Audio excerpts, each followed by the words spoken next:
আমি এখন দেখাবো ইঞ্জিল ছাড়া মেশিন দিয়ে কত টাকা দিনে আয় করতে পারে।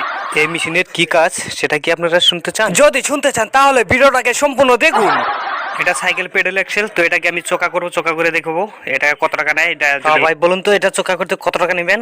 দুইটা 20 টাকা নেব। তো ইনি বলছেন দুইটা 20 টাকা নেবে, তো 20 টাকা দিয়ে আমি চোকা করে দেখাবো যে এটা কিরকম করে চোকা করে ইঞ্জিল ছাড়া মেশিন একদম পেডেল মেরে মেরে এটা কাজ। আচ্ছা ভাই বলুন তো, আপনি এটা দিয়ে কি কি কাজ করেন? এটা দিয়ে কেসি, দা, কুড়াল এইসব দাঁড় করা হয়। তো ইনি বলছে সবজি কাটা চাকু থেকে সব ধারালের জিনিস দাঁড় করা যায়। তো আমি তো ধার করছি না, আমি পঞ্চু বানাচ্ছি। তো এটাতে আপনার কি পাথরটা খারাপ হয়ে যাব না?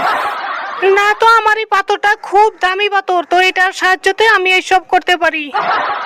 তো ইনি বলছেন এই পাথরটা নাকি খুব দামি পাথর, তার সাহায্যতে এনে এই সব কাজ করতে পারে। আপনি এই মেশিনটা কত টাকাতে কিনেছেন? আমার এই ফেরামটা বানাতে আমার 2500 টাকা গিয়েছে, এর সাথে এটা ওটা কিছু লাগাইছি।